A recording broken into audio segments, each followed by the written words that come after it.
nombre es Raúl Domínguez, soy FAE de Ion Associates. Ahorita estamos en una presentación para el diseño robusto. Lo que queremos con este webinar es darles bases y best practices que hay en el mundo, muchos tomados de la industria automotriz, para asegurarnos de que todos los diseños que se hagan sean con mejor calidad, sean más barato para ustedes al tener ahorros y evitar fallas y tener más negocio todos. Vamos a ver lo que es DFA, DFM, DFT, que es Design for Assembly, Design for Manufacturing, Design for Test. Todas esas cosas que hay en la industria, ya hay mucha normativa y hay mucho de dónde agarrar. Vamos a ir viéndolo poco a poco. Documentos importantes. Muchos de ellos pueden ser buscados en internet y pueden bajarlos. Tenemos el APQP 2, normas de IPC para PCBs. Hay una certificación de IPC para los diseñadores de PCBs. Este libro de McGraw-Hill, Printed Circuits Handbook, tiene mucha información sintetizada y tiene referencia a de dónde saca las partes. Y para saber un poco de EMC, también este libro de Automotive Electromagnetic Compatibility.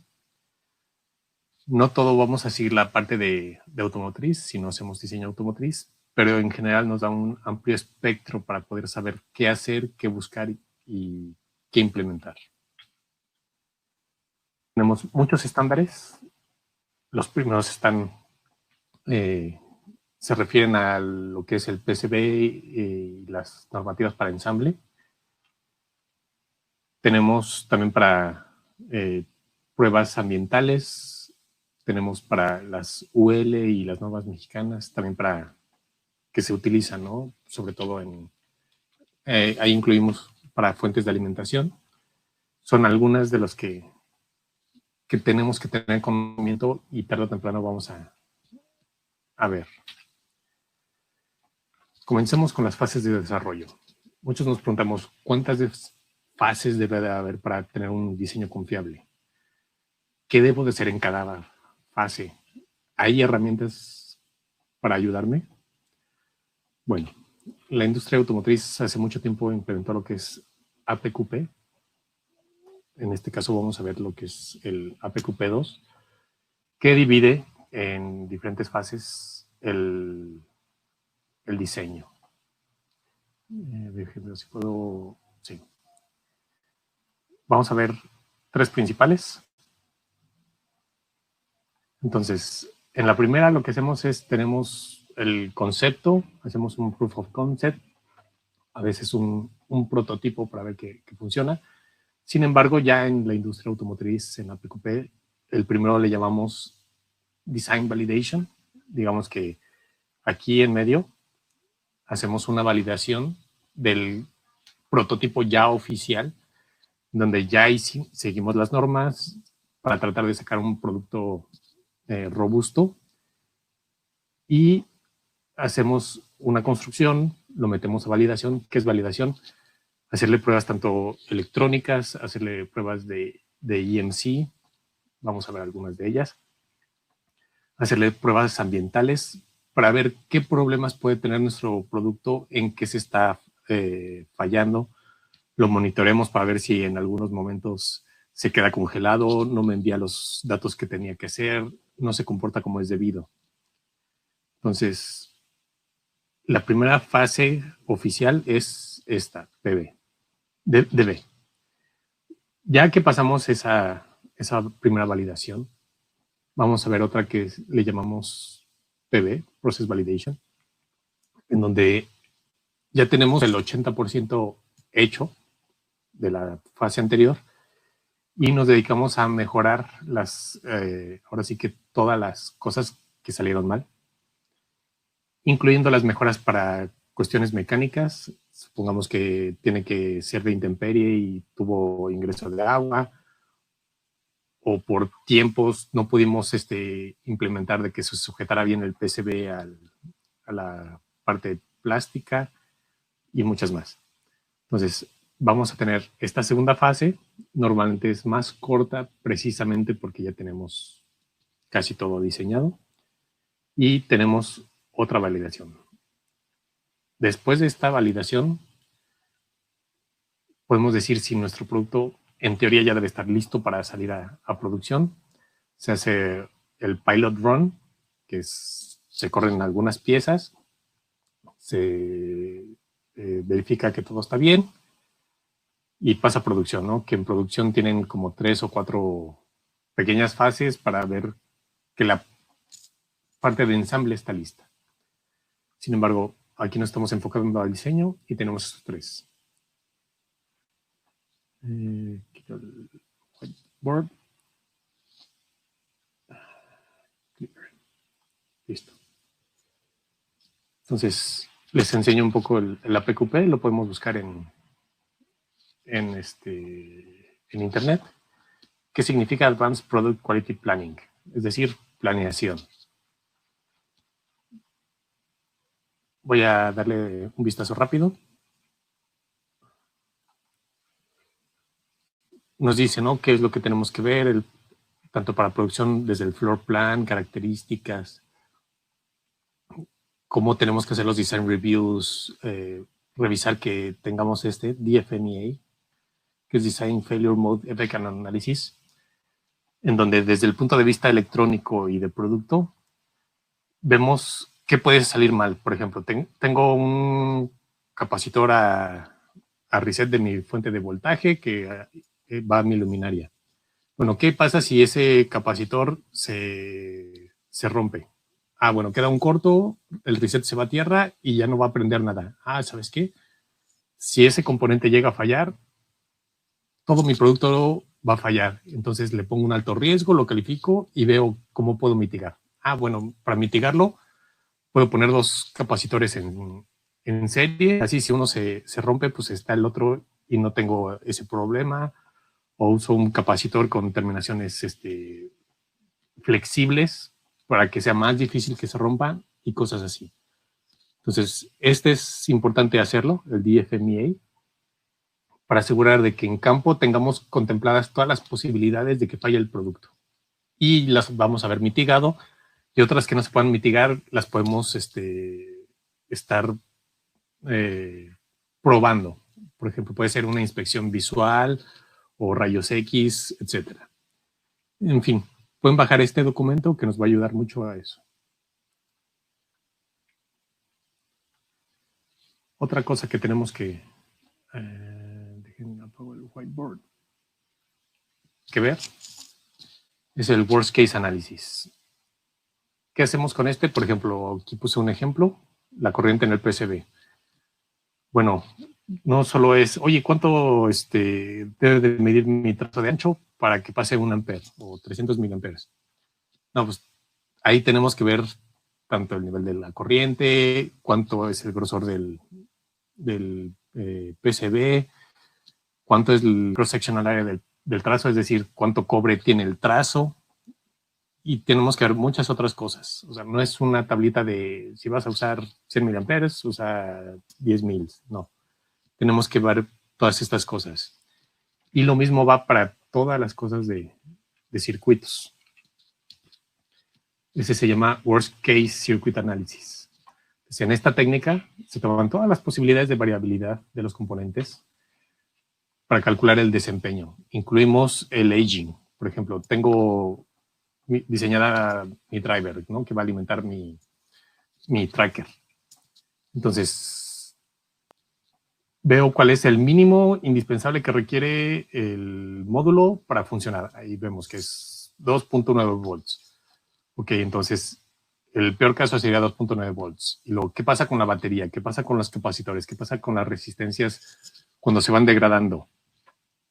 Hago toda esa suma y ya veo cuáles son las cosas que debería implementar para asegurarme de que siempre tenga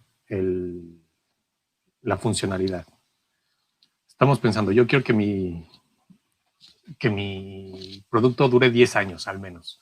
Porque si diseño para 10 años, sé que puede haber problemas, pero van a ser menos. Hay herramientas estadísticas para el worst case analysis. El más fácil, digamos, es el extreme value analysis, donde les digo, toman el peor caso de todos los componentes y les da un resultado cuando hacen sus fórmulas para el cálculo de los circuitos. También existen estas dos herramientas estadísticas. Hay programas que les ayudan a hacerlas, que es el Root Sum Squared o el Monte Carlo, en donde uno le da parámetros de envejecimiento, qué tan extremo queremos que lo haga, y nos va dando parámetros para tener el diseño robusto. Un approach, entre comillas, más barato a la hora de implementar, pero se requiere mucho más experiencia y más horas de pensar, es el Design for Six Sigma. Si han escuchado, Six Sigma es, ¿cómo decirlo?, un planteamiento para calidad que nos dice que lo que estamos buscando son seis desviaciones estándar de la media, con lo que vamos a asegurar una calidad de 3.4 partes por millón. Es decir, si vamos a producir 1 millón de productos, 3.4 van a salir mal. Entonces, ¿a qué nos ayuda este Six Sigma? Es a no irnos al worst case analysis, es decir, en lugar de implementar para el peor caso, implemento 2 puntitos antes y sé que voy a tener unos ppms muy bajos, es decir, mi aplicación va a ser mucho más sólida, de más calidad, pero necesito la aplicación de las herramientas de Six Sigma. Entonces necesito investigarle más, crear cuando esté haciendo los cálculos del circuito, tener todas mis ecuaciones, resolverlas y ver que todo esté bien. Vamos a pasar con EMC. Para EMC tenemos ¿qué es EMC? La compatibilidad electromagnética. Siempre vamos a tener que tener en cuenta EMC en nuestros productos porque diseñamos con electricidad y podemos ser tanto origen de ruido como ser afectados por el ruido. Entonces, hay un término que se llama Radiated Emissions, Radiated Immunity. Eso quiere decir, en emisiones, RE, ¿cuántas emisiones estamos generando que afectan a otros componentes? Hay normas que nos dicen, ¿sabes qué? No puedes radiar más de X%. Por ejemplo, en lo que es la gama automotriz, está muy penalizado todas las bandas que tienen que ver con el radio. ¿Por qué? Porque no sé si se acuerdan en los vehículos anteriores, prendías el radio y acelerabas y se oía casi el motor en el radio o ponían cualquier otra cosa, el aire acondicionado y sonaba. ¿Por qué? Porque todo genera ruido electromagnético y si afecta a una de las bandas que estamos sobre todo escuchando, hay problemas. En la actualidad va muy del lado del safety, porque ya tenemos demasiados sensores y muchas cosas en el carro que si fueran afectados, supongamos que tengo mi fuente switchada para el electrical vehicle, ¿no? Para estar cargando las baterías, que son mucha energía. Y estoy generando mucho ruido, entonces ese ruido podría interferir con otros sistemas de seguridad y a la mera hora tener un accidente. Mismo caso, pero ahora con inmunidad. ¿Qué tan inmune es mi dispositivo a estos ruidos? Es decir, si voy pasando con mi tracker junto a una tienda de electrónicos o junto a una fábrica, que deje de funcionar. Oye, ¿por qué dejó de funcionar?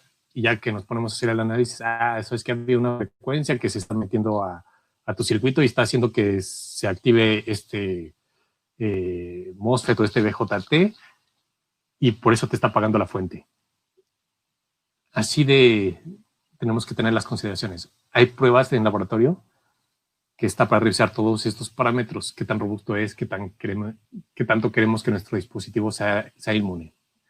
Hay normas llamadas CISPR que las podemos usar para guiarnos. Marvin les va a comentar en cuanto a lo que él ha visto en el EMI testing. Gracias, Raúl. Sí, en el EMI testing um, sobre todo en las fuentes de AC/DC. um, Sobre todo se tienen que usar un equipo especial y para monitorear qué está pasando en su circuito. Y también usan en el parte de emisiones radiadas una cámara anecoica, como lo ves en esta foto a la derecha de la pantalla. En este se conecta su dispositivo en este cuarto a través una Line Impedance Stabilization Network y se monitorea qué está pasando, ¿no? Entonces se cierra la recámara y está viendo qué está emitido por su producto, ¿no? Y eso depende de qué norma están siguiendo. Si cruzan esos límites que ves en esta foto aquí, ya no puedes pasar, ¿no? Entonces tienes que mitigar esto. Eso puede ser por sus fuentes. En mi caso, yo tuve que agregar unas jaulas de Faraday alrededor de mis fuentes de alimentación. A veces los filtros que tenía en la entrada estaban emitiendo mucho ruido. A veces hay opción de aterrizar esos escudos y partes del circuito donde había mucha emisión. Y con esos picos que ves, se baja en intensidad, ¿no? Y ya puedes cumplir. Una parte también es en el interfase donde el cable conecta a su circuito. Ahí eso tiene un efecto que genera como un tipo de antena ahí y ese mismo cable en esta sección ahí empieza a emitir, ¿no? Entonces vimos emisiones ahí y también en la parte donde hay líneas de DC, como ves en ese dibujo aquí. A veces tuvimos que implementar nada más se llama twisted pair, ¿no? Los cables DC, como lo ves ahí, lo haces tomas el positivo y el negativo, lo giras y básicamente el corriente inducido por ruido que llega como tipo antena se cancela. Y con ese se pueden minimizar muchos efectos que ves en el patio de emisiones radiadas. Sí. Gracias. Sí, también tenemos las que son emisiones e inmunidad conducida. Esto quiere decir, como decía Marvin, tenemos nuestro producto que se conecta ya sea a la línea eléctrica, no sé si han visto las impresoras o las computadoras, y todas traen una ferrita, un extra en el conector, que es precisamente por ese ruido, ¿no? Porque tenemos que ser inmunes y además no tenemos, más importante, no tenemos que generar emisiones. A la norma oficial no le importa que seamos inmunes. Ellos dicen, si tu producto no funciona, pues es tu bronca. Lo que no te voy a permitir es que me contamines a los demás productos.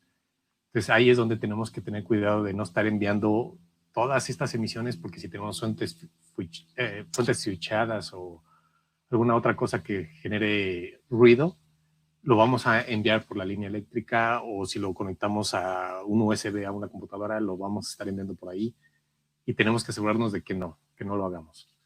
Entonces, para eso tenemos este tipo de pruebas también en donde estamos checando lo conducido.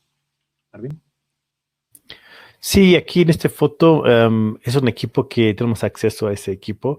Es un analizador de espectros ahí para EMI.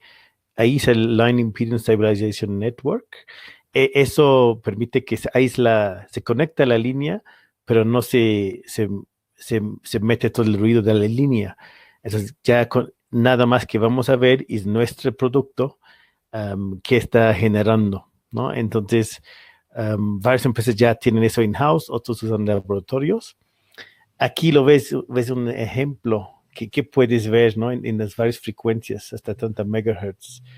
Entonces, como esa sección ahí por el medio, normalmente ahí en los kilohertz, 200 kilohertz a 500 kilohertz, se pueden ver sus switches. Si tienen un switch IC ahí es donde vas a ver el efecto, ¿no? Si está haciendo mucha interferencia, si cruza esas líneas que ves ahí, esas líneas son las normativas en este caso que estamos siguiendo, ¿no? No queremos cruzar.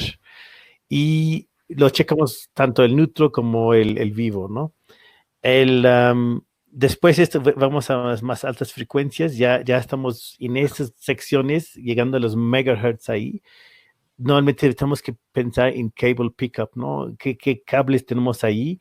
¿Qué está, qué están haciendo esto? Si están cerca de fuentes de ruido, si está generando algo por ahí.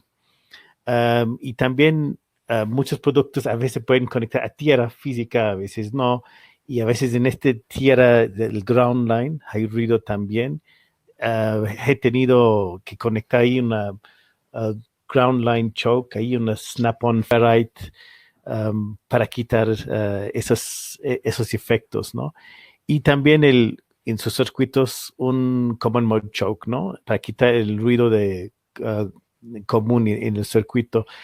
Esta parte ahí depende mucho de frecuencia de operación de tu IC, que puede depender de tu tensión en la línea y su carga.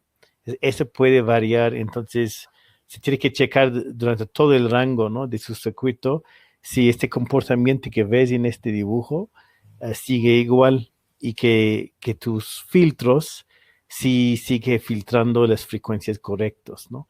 Y eso puede implicar un cambio en su CMC, en su IC de frecuencia de operación. Pueden implicar varios cambios ahí en su circuito. Okay. Por ejemplo, tenemos la línea de electrodomésticos, sobre todo los que tienen motores, que tenemos la necesidad de implementar X caps, Y caps, Zero caps, así le llaman a los filtros de entrada. Pero además hay la normativa donde dices, pues sí, tienes tu filtro de entrada, pero tienes que descargarlo porque si no hay mucha energía ahí almacenada y si por alguna razón lo desconectan y tocan ahí, pueden tener una descarga. Entonces nosotros tenemos y podemos apoyarlos con todo eso. Tenemos los productos, por ejemplo, para la descarga del Zero Cap y podemos orientarlos. O sea, la ventaja que tienen con nosotros es que ya tenemos campo recorrido. Yo mucho en automotriz, Marvin y Adair más en consumer, y les podemos orientar, ¿no? hacia todo esto. Si de repente no tienen idea así de, oye, ¿por dónde empiezo? Si podemos decirles, ¿sabes qué? Puedes empezar por esta parte. Muchas universidades, por ejemplo, la UNAM, el Poli, tienen sus laboratorios de EMC, donde tienen los servicios más baratos para poder hacer todas estas pruebas para los productos. Tenemos el ESD, nuestro enemigo invisible. Es la descarga electrostática. Lo mejor que nos puede pasar con un ESD es que dañe los componentes. ¿Por qué? Porque si lo daña, pues ya no funciona el producto y sé que ya no se vende. Lo malo de la carga electrostática es que no solo los puede dañar, también los puede herir. Entonces, puedes tener un capacitor sensible, un LED, un micro que tienen una entrada. Cuando lo están ensamblando, lo tocaron porque no tener las precauciones adecuadas y no lo dañó. Pero eso va a hacer que en 2 semanas, 3 meses, 2 años, nuestro producto deje de funcionar como debía en el campo. Hay varios modelos para prueba. Cada uno tiene su tipo de carga, digamos. Podemos llegar a 18,000 kilovolts de prueba. Se puede llegar hasta 30,000, pero no hay ninguna prueba que requiera que supere. Bueno, las pruebas espaciales sí lo requieren, 30,000, pero aquí en la Tierra no requieren tantos volts. Human Body Model, Machine Model, Charge Device Model. Entonces, quiere decir que uno puede tocarlo y descargarlo y dañarlo, o por donde va pasando puede tener carga electrostática e irse al componente. Tenemos que se puede dar durante el ensamble, la manipulación. Hay que tener mucho cuidado, sobre todo si nuestro dispositivo tiene conectores que pueden ser tocados por alguien al instalarse o al usarlo. Tenemos que tener mucha protección ahí y siempre a los conectores que van hacia afuera, tenemos que ponerles un capacitor de ESD. Es decir, ese capacitor está diseñado para absorber esa energía y no se vaya, por ejemplo, a nuestro micro que va a un ADC o a un contador, etc. Tenemos una línea de capacitores precisamente diseñados para ESD, para que puedan absorber más energía y siga funcionando nuestro producto. Si vamos al caso de USB, bueno, USB tiene sus formas de protección específicas. Si tenemos Ethernet, tiene sus formas de protección específicas. Entonces, cada tipo de conexión de las estándar ya trae definido, ¿no?, cómo tiene que protegerse de este ESD. Entonces, como les comentaba, poner un capacitor ESD a todas las entradas externas de señal que tengamos. Muy importante, si tenemos un LED que es accesible por un usuario, accesible me refiero a que lo puedan ver por fuera. Supongamos en un vehículo que tienen botones en el volante y tiene un LED. Bueno, tiene que estar sellado herméticamente, porque si no, si pongo mi dedo encima de un LED, aunque haya una capa de plástico, si hay una fisura ahí en medio, lo que va a ocasionar es de que esa descarga. Los LEDs son para rayos. ¿Por qué les gusta atraer todas las descargas electrostáticas? No tengo idea, pero así es. Ya nos pasó, bueno, en una empresa donde trabajé, yo les comenté que estaba mal el diseño porque tenían un lente en el LED, pero no estaba sellado herméticamente. Teníamos un simulador de ESD, les demostré. Una descarga, se fundió el LED. Hicimos diferentes pruebas y entre 8000 kilovolts más o menos se fundía el LED. Entonces hay que tener mucho cuidado porque la carga electrostática va a buscar una forma de descargarse. Otra cosa es cuando lleven sus productos a ser ensamblados, revisen muy bien que cuenten con todo el equipo de ESD. Entonces, desde que el piso tenga la capa disipativa de ESD, el personal usa batas ESD.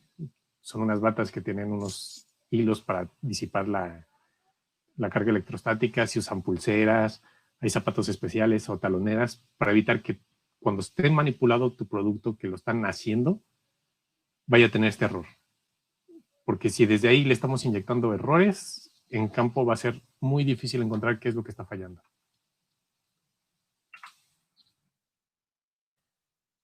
Si pasemos a otra parte, que es más de diseño, pero sigue siendo para controlar EMC. Todo esto lo vemos precisamente para poder tener certeza de que vamos a tener un diseño robusto en cuanto a EMC. Es decir, por ejemplo, que no voy a estar radiando o que puede tener interferencia por radiación. Entonces, toda señal en un PCB, cada vez que va, digamos que tengo mi señal que va del micro al LED, voy a tener una corriente exactamente igual de retorno a través de tierra. Esta corriente siempre va a buscar la menor inercia. Es decir, va a tratar de regresar por donde haya menos resistencia. Es la norma de la electricidad, ¿no? Ley de Ohm siempre va a buscar la menor resistencia. ¿Qué pasa aquí poniendo? Tenemos dos planos, uno de tierra análoga, otra de tierra digital, y tenemos trazos que van de uno a otro. Bueno, cuando vaya la señal de aquí a acá, pues la señal de retorno va a tratar de regresar y va a venir por abajo, por el plano de tierra, y no va a encontrar. Y se va a tener que dar una vueltezota hasta que puede llegar a donde estaba. ¿Saben qué va a ocasionar eso? Ruido. Entonces, ¿qué es lo que hacemos? Asegurar de que siempre haya un retorno de la señal, ¿no? Si tengo mi trazo aquí, bueno, por la tierra, abajo puede seguirlo, sí lo puede seguir. Perfecto. Sí tengo el retorno de la señal. Entonces hay que tener mucho cuidado con esta parte.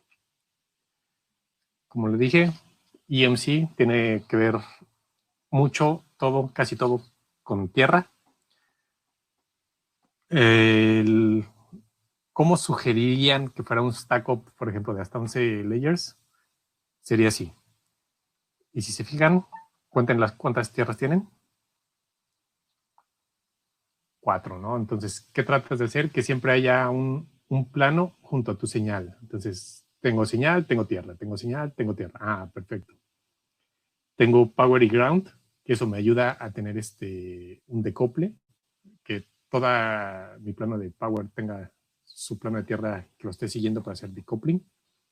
Señal tierra, señal tierra, señal tierra, señal tierra. ¿Qué nos dicen? Ten tu tierra debajo de tu señal. Siempre asegúrate de que el retorno de la corriente puede seguir el trazo. Si vamos por alguna razón a separar circuitos digitales y análogos, es lo recomendado, pero es difícil de hacer. Hay que tener experiencia y tener mucho cuidado, porque si no lo hacemos bien, podríamos hacer cosas así. Que digamos, tengo separados mi plano de análogo y digital. Ay, sí, pero ¿sabes qué? Tengo un overlapping sin darme cuenta, de mi tierra, ¿no? Mi tierra hizo un overlapping. Pues aquí tenemos capacitores. Son capacitores parásitos, podemos decirlo, porque entre las dos capas, pues tenemos una capa, el FR4 y otra capa. Pues es la configuración de un capacitor. Estamos acoplando todo ese ruido al otro plano y estamos mezclando las señales y en lugar de que nos ayude, nos va a perjudicar.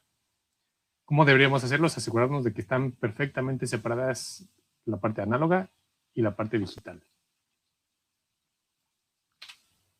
Raúl, Sí. hay una pregunta. ¿Eso se considera un stack desbalanceado? Bueno, no sería el stack desbalanceado. Espérenme tantito. Ahí lo que tendríamos son planos desbalanceados, porque un plano está interfiriendo con el otro plano. Un stack desbalanceado por acá sería si, por ejemplo, tuviera signal, ground. Ese está desbalanceado. ¿Por qué? Porque no puedo llegar a la tierra. Entonces, si no me aseguro de tener un retorno de señal o cuando tengo un plano de power que tenga un plano de tierra también, lo voy a desbalancear electrónicamente. No estamos hablando ahorita de la manufactura que digamos que tengo, que no se puede, ¿no? Pero un PCB de 3 capas, ¿no? Que tengo 2, 2, 1. No, pues, no se puede construir así. Los PCB se construyen como sándwiches. Es decir, tengo un core y arriba tengo una capa y abajo otra capa. Ok, ese es mi PCB de 2 capas. Para hacer uno de 4 lo que hago es un sándwich de 2 capas con prepeg, lo pego al core, otro sándwich de 2 capas, lo pego y ya tengo 4 capas. Así es como se hace.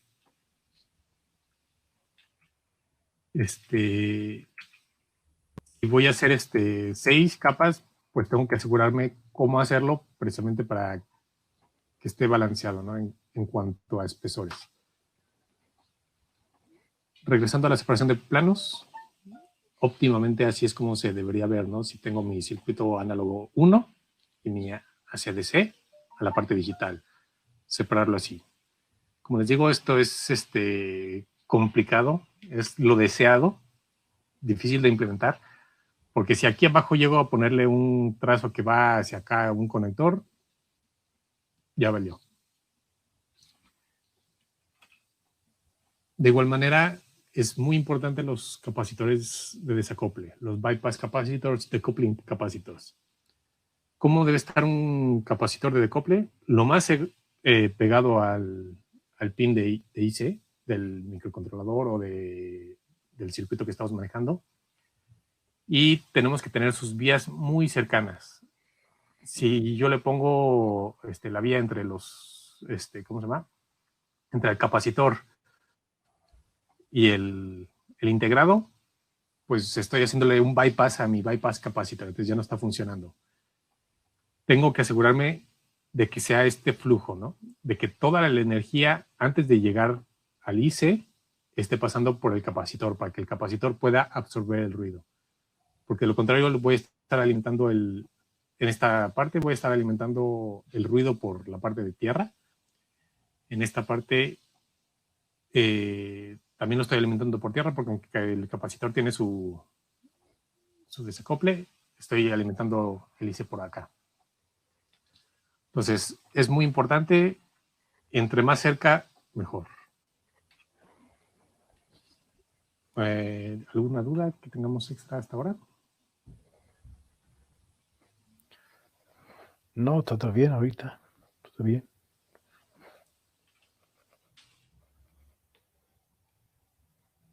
Me ponían de que de 11 layers. Bueno, ese es un ejemplo del libro. La verdad, a mí tampoco me ha tocado ver de 11 layers. Generalmente son pares, precisamente porque lo que les decía que se hace como sándwiches.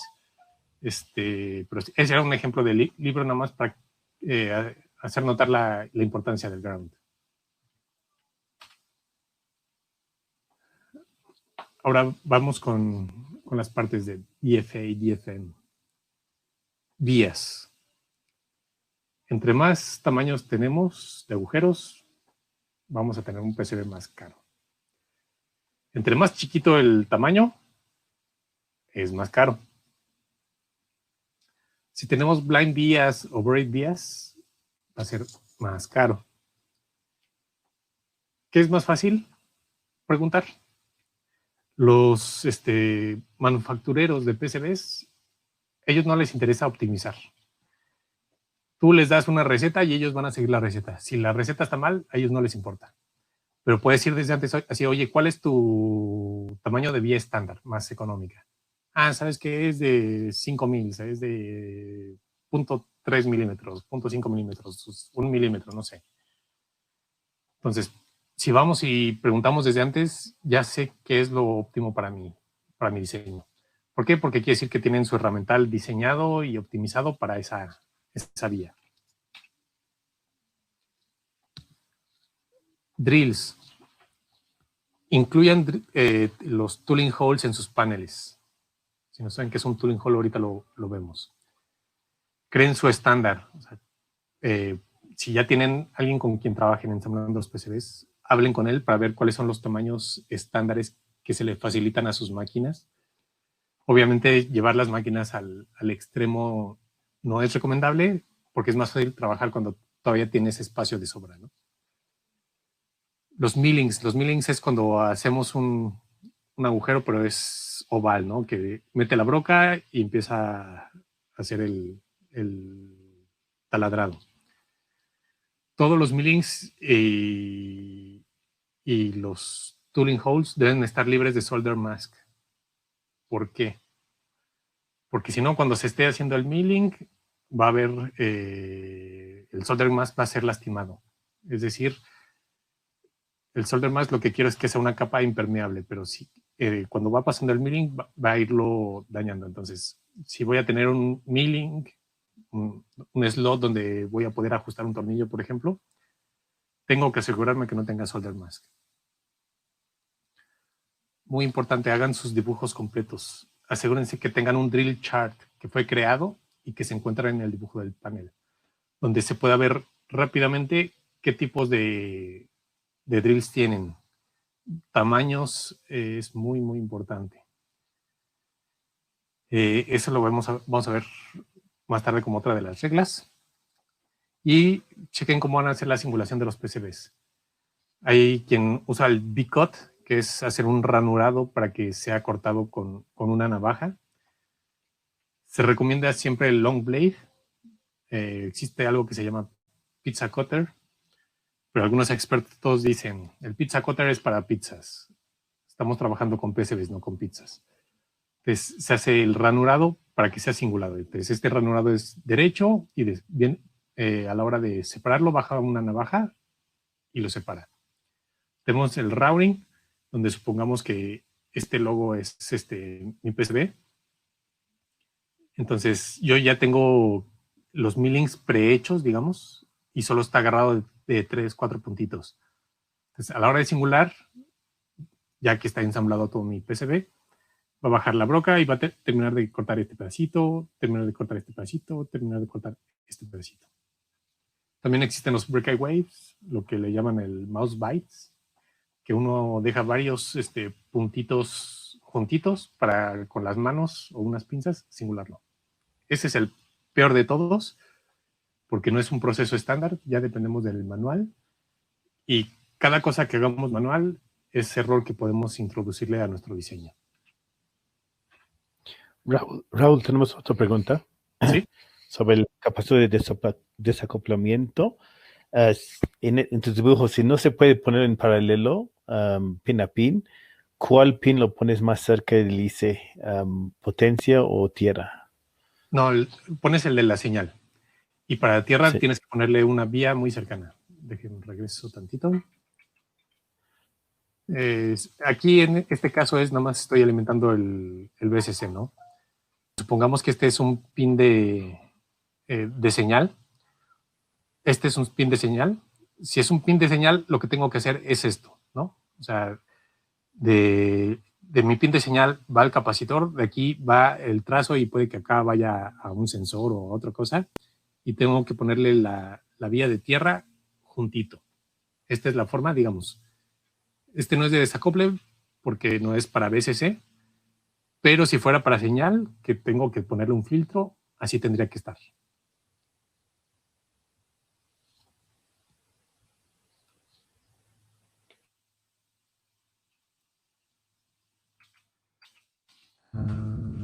¿Cuál estaba?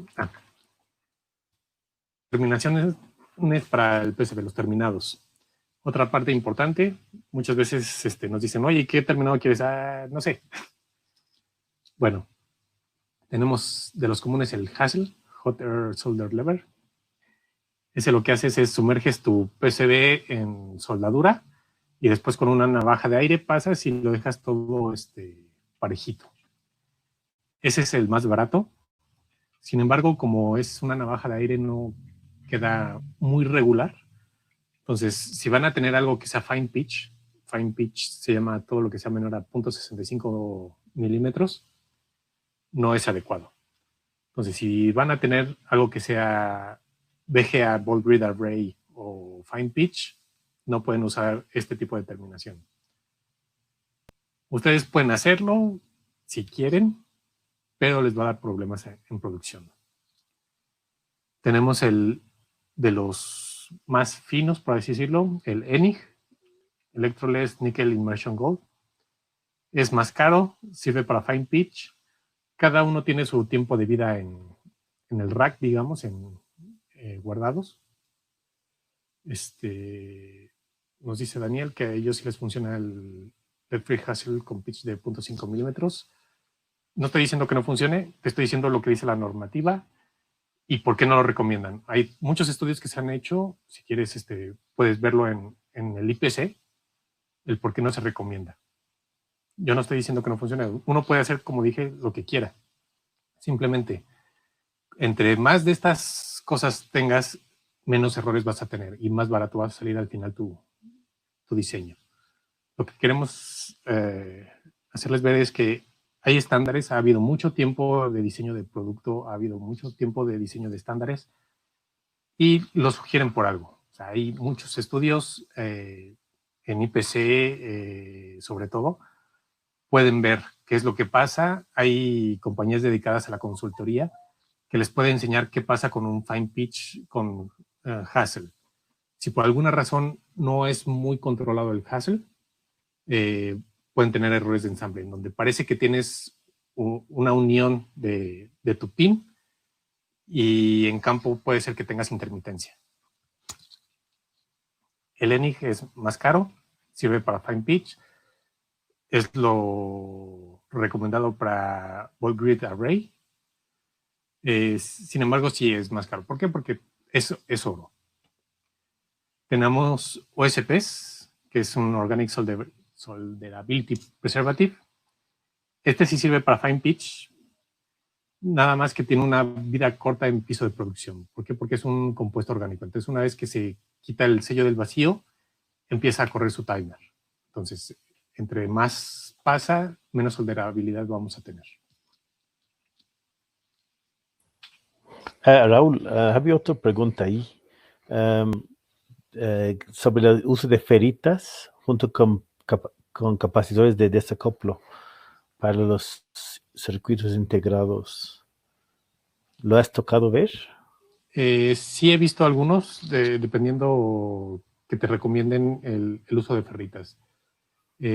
Ahí sí nos vamos a ir con la recomendación del cliente, o si hemos tenido fallas ya en pruebas de EMC, en Radiated Immunity o en Conducted Immunity, donde vemos que se le está metiendo por alguna razón la señal a un trazo y tenemos que filtrarlo más, se usa ferrita. Pero normalmente digamos, desde el inicio voy a ponerla, no a no ser de que sea recomendado por el fabricante del IC. ¿Cuánto tiempo aproximado es el tiempo del OSP? No tengo el dato, depende mucho del tipo de compuesto. Ese pueden auxiliarse con su proveedor de ensamble, que les diga, oye, del PCB. Cuando están eligiendo, ven OSP, pueden preguntarle, oye, ¿cuál es el tiempo de vida de shelf life? Porque una cosa es el shelf life y otro el tiempo de vida ya una vez que se rompe el sello. Recordemos, PCBs que son abiertos antes de ensamblar se empiezan a oxidar, incluso los de oro. Se empiezan a oxidar y ¿qué es lo que va a provocar? Aunque nosotros no lo veamos, nos puede dar problemas de solderabilidad después. Puede que esos problemas de solderabilidad no causen fallas inmediatas, pero causen fallas en campo. Les estoy hablando porque todas estas normas son para asegurar un ppm de menor a 5, ¿no? Menor a 5 ppm. Todas estas cosas se van sumando porque tenemos 20,000 partes del proceso y 20,000 componentes. Cada uno le va sumando a la factibilidad de que se produzca un fallo. Queremos un producto de calidad, la pregunta es, ¿no? ¿De qué tanta calidad? Muchas veces no es mucho más caro que sea de calidad, simplemente hay que dedicarle un poco más de tiempo y de inteligencia para asegurarnos de que sea de más calidad. No forzosamente tengo que ser un triple redundante para que mi producto sea súper guau. No, simplemente si hago mis cálculos adecuados, cuido mucho mi producción para que todos esos problemas no se vayan sumando, porque muchos no son detectables. O sea, la solderabilidad muchas veces no es detectable, aunque tengas tu inspección de rayos X y de cámara de visión, no los puedes detectar. ¿Por qué? Porque puede ser que sea una fractura que está debajo del pin y el rayos X se toma de arriba a abajo. Y si es una fractura que está latente, pues hasta que esté en campo va a fallar. Entonces, hay que tomar todas estas recomendaciones para que nuestros productos sean de más calidad. Si son de más calidad, pues los clientes van a estar más contentos. Si el cliente está más contento, van a querer más producto de nosotros. Y eso nos ayuda a vender más. De su panel, definan un estándar del panel. Ahorita vamos a ver qué tiene que ver con lo del panel. Pónganle un chamfer en los paneles. ¿Qué es el chamfer? No hagan sus paneles en escuadra, sino déjenles este pedacito. ¿Por qué? Porque recordemos, el panel se hace de cierto tamaño y el riel se pone de ese tamaño. Si llega el panel, puede chocar con una de las esquinas, pero si le ponemos esa pequeña muesca, solito se va a ir guiando. Entonces es algo muy sencillo, que se lo pedimos a los del PCB, que puede evitar algunos problemas en la hora de producción. Entonces es algo muy sencillo que se puede hacer, el agregarlo a todos nuestros paneles y le quita un dolor de cabeza a quien lo está manufacturando. ¿Por qué queremos quitarle dolor de cabeza a quien lo manufactura? Porque todo no lo van a cobrar. Dejen un espacio para un laser coding o una etiqueta. Si no tienen por ejemplo, quien ensambla no tiene para hacer un laser coding, hay etiquetas para PCB. Entonces, que aguantan el reflujo, que se instale para saber, ¿no? Y poder llevar una base de datos de qué ha pasado con ese PCB. Incluyan fiduciales para el panel. Aquí vemos, este es el fiducial. El fiducial es un punto, hay varias formas, si ustedes ponen en internet fiduciales, hay triángulos, hay círculo y cuadrado. El que yo más he visto en automotriz es un círculo y el alrededor es cuadrado, ¿no? Hay cubiertos de solder mask, hay descubiertos de solder mask. ¿Qué es lo que hace? El pick and place lo toma como punto de referencia. Entonces, lo busca, ya cuando lo encuentra, sabe a partir de ahí cuánto tiene que moverse en cada dirección para llegar a poner el componente que debe.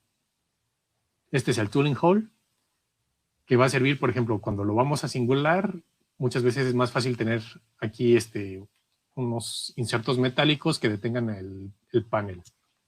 Entonces, no nos cuesta nada dejar los tooling holes y los fiduciales. Si los ponemos o no es igualmente caro y pueden ayudar mucho a la hora de manufactura. Aquí, si ven, este panel está hecho para singularse por el milling, es decir, ya está hecho desde antes el pre-mill, la forma, y ya cuando esté ensamblado va a bajar una broca y va a cortar aquí, bueno, una fresadora, porque no es una broca, es una fresa, va a cortar aquí, aquí, aquí, y ya va a estar libre este PCB. Muy importante si necesitan precisión en una distancia, tienen que usar este tipo, ¿no? Si aquí hubiera puesto yo un big cut, por ejemplo, aquí esto estaría lleno de PCB, nada más le pongo la ranura para que venga la navaja. A la hora que corta van a quedar rebabas y no es tan preciso la distancia, pero es mucho más barato, porque no es lo mismo singular esta línea en 1 segundo que usar 7 segundos para singular. El costo en ensamble se va en segundos. ¿Cuánto tiempo pasa para poner una cosa?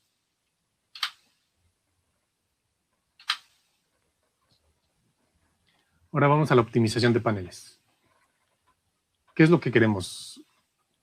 Bueno, muchas veces no pensamos que si optimizamos el panel, nos dan más partes por el mismo costo. Entonces, hay programas que nos permiten hacer la optimización de paneles. Por ejemplo, aquí tenemos la utilización de paneles usando un panel de 16 por 18, que es un estándar.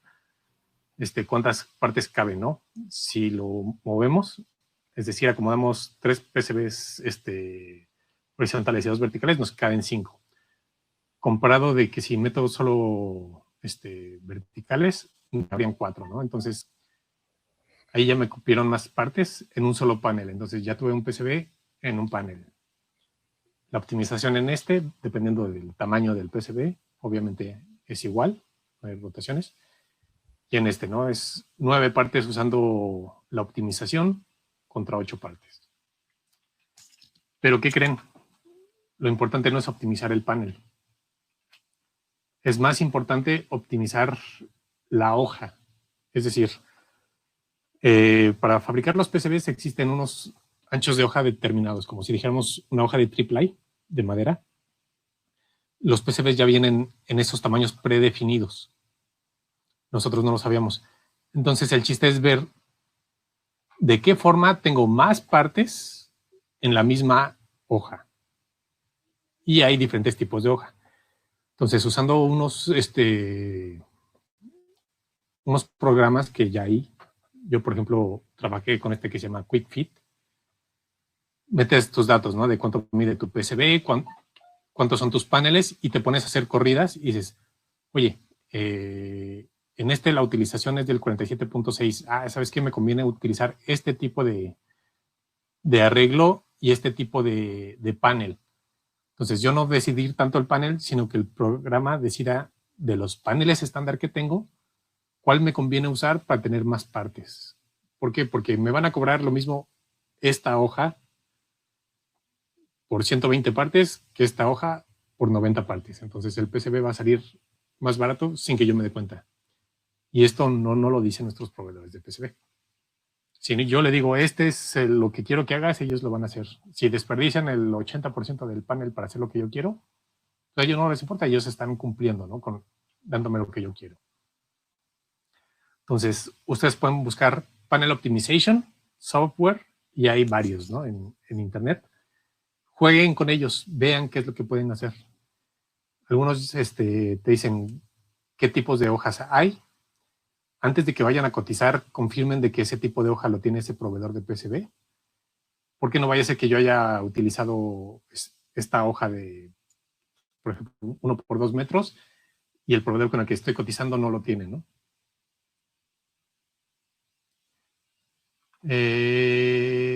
Muchas veces preguntas se hacen con Altium. ¿Se puede configurar para hacer el panel más optimizado?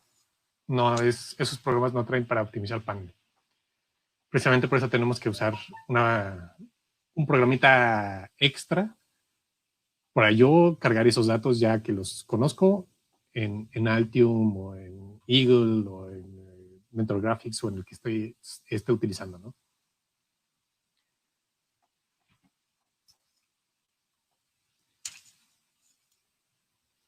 ¿Qué más podemos incluir en el panel que no nos cuesta y nos puede servir para probar la calidad?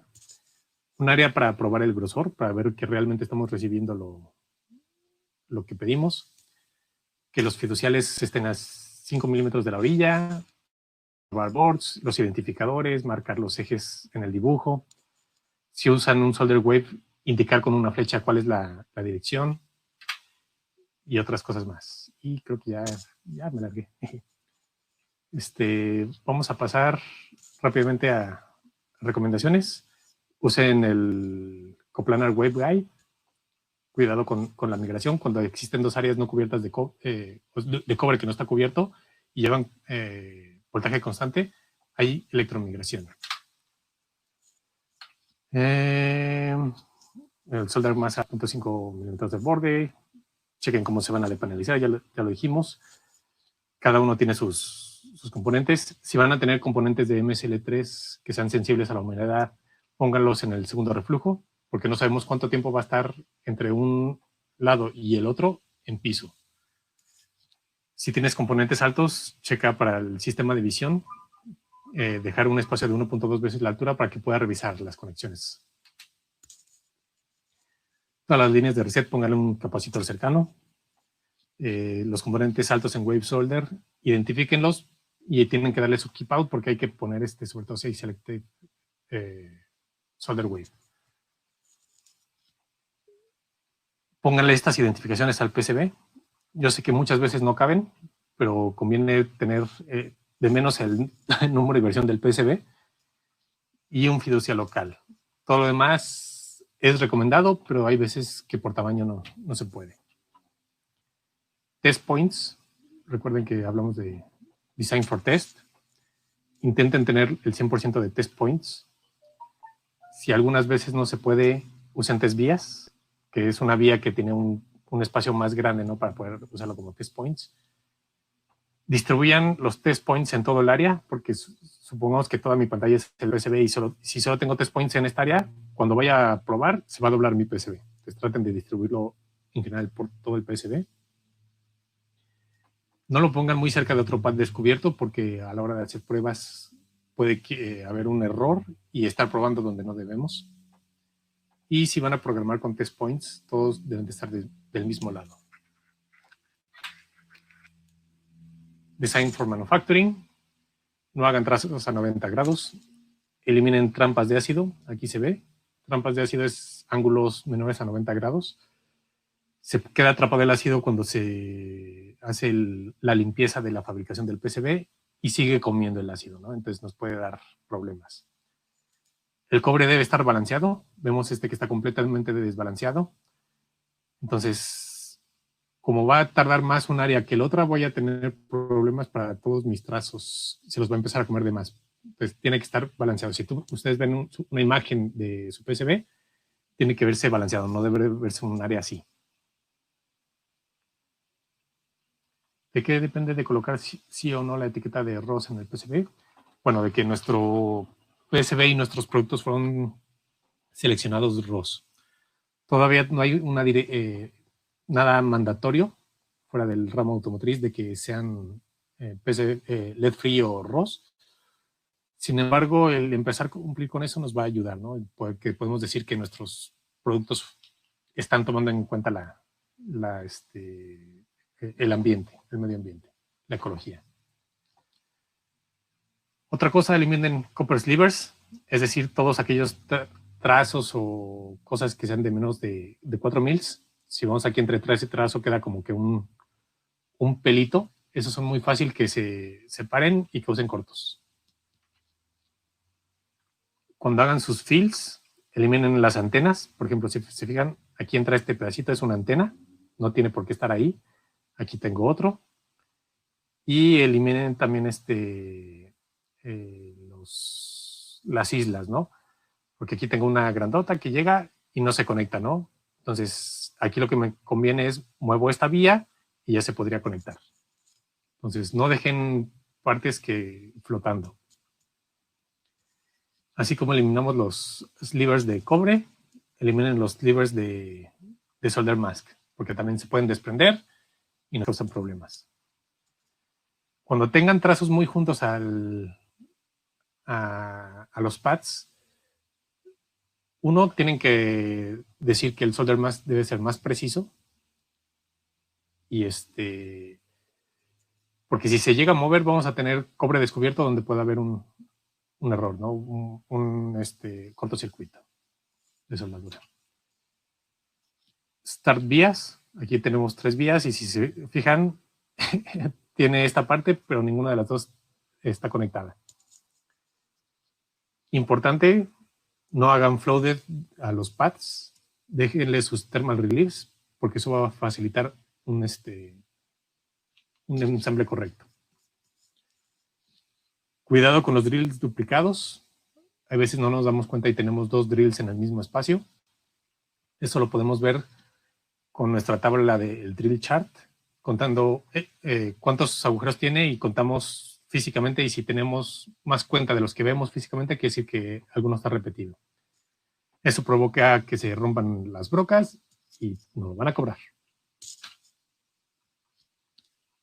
Si tienen un non-plated through hole, es decir, estos agujeros que usamos para retención mecánica, asegúrense de que no haya trazo cerca y mucho menos si va a haber algo mecánico tocando, ¿no? Tenemos que asegurarnos que lo mecánico no toque ningún trazo. ¿Por qué? Porque vamos a hacer propensa la electromigración o directamente dañar el PCB. No debe haber silkscreen sobre cobre descubierto. ¿Por qué? Porque si mandamos así la imagen, así la van a construir y vamos a tener problemas de solderabilidad. Los drills deben de estar al menos a 0.5 milímetros de los pads SMT y chequen al tener suficiente stitching.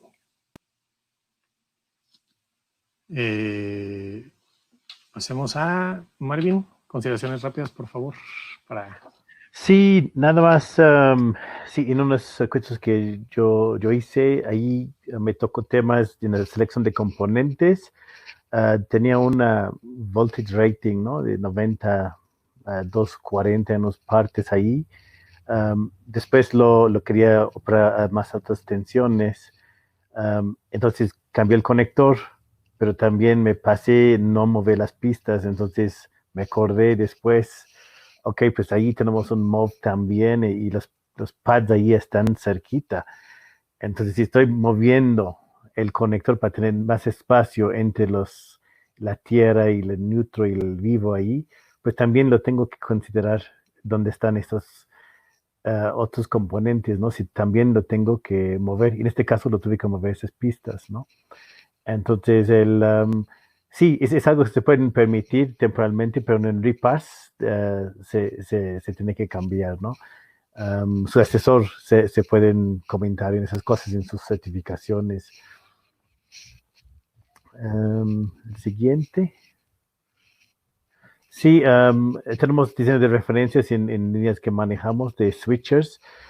ahí hay recomendaciones básicos como crudos, como dibujado en Word prácticamente, ¿no? Um, a veces lo pueden bajar los Gerber files que ellos han hecho.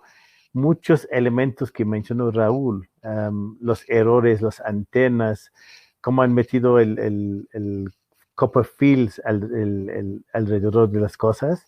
Hay violaciones a veces, entonces sí tiene que checar que ese parte, ¿no? Tenemos esas recomendaciones básicas en esos dibujos.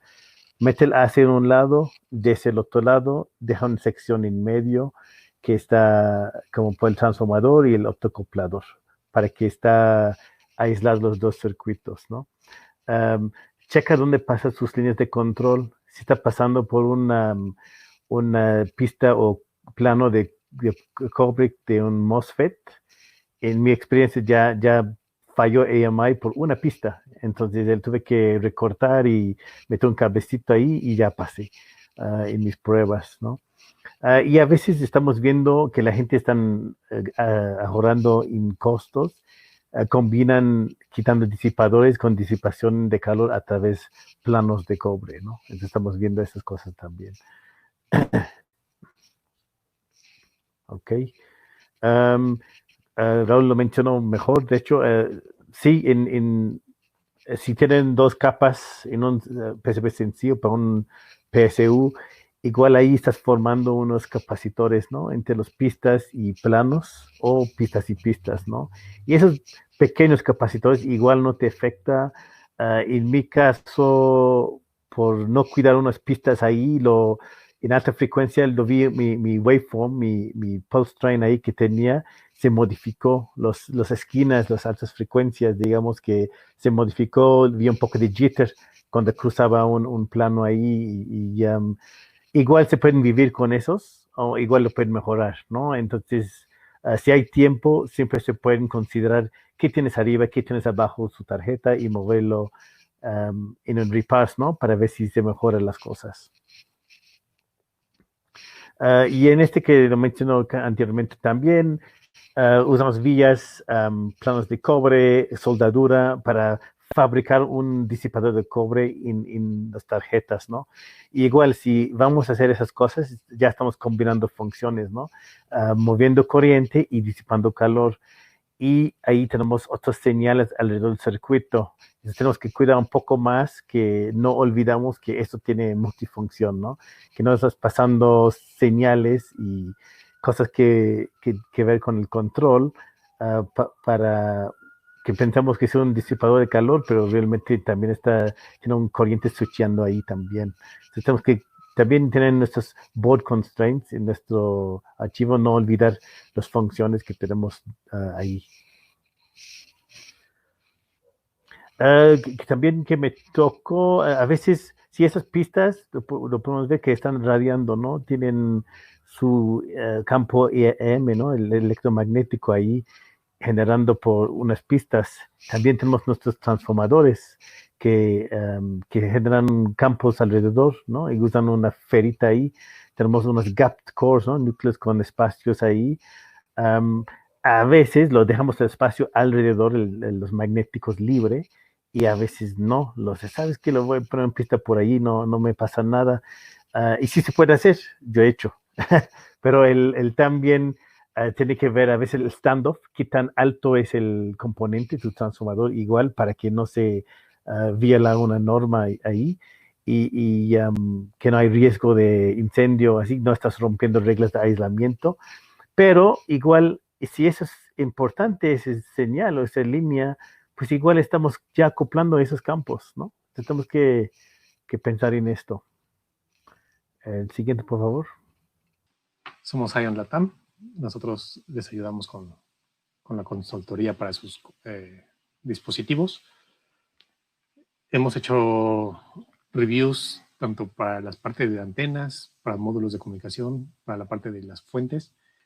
Y si llegamos a ver alguna otra cosa muy evidente, por ejemplo, que tengan un IC de los que tienen la panza metálica y su solder paste lo hayan hecho nada más con un cuadrado, sí les recomendamos que no. ¿Sabes qué? Busca lo que se llama egg crate o cartón de huevo para ese tipo de componentes, para que evite flotar, ¿no? Cuando lo están soldando y cosas así. Entonces nosotros si vemos algo en sus diseños, con gusto se los decimos para asegurarnos, ¿no?, de que haya algo mejor. Nuestro equipo, Inside Sales y PLM, Paulina, Luisa, Ana. Nuestros account managers, en Monterrey, Aranza, Alberto Sánchez en región central y andina, Elsa Cuadras en Guadalajara, Pedro Jasso en la región norte, ¿no? Chihuahua, Tijuana, Ciudad Juárez. Nosotros somos los FAES, Marvin, Adair y su servidor. Estamos aquí para ayudarles. Estos son nuestros correos. Si tienen cualquier duda, pregúntenos. Si no conocemos la respuesta, pues ni modo. No, vemos y conseguimos quién les puede ayudar. Y síganos, ¿no?, en redes sociales. Vamos a estar subiendo más información. Si quieren copia de la presentación, por favor envíenos un correo para que se las enviemos.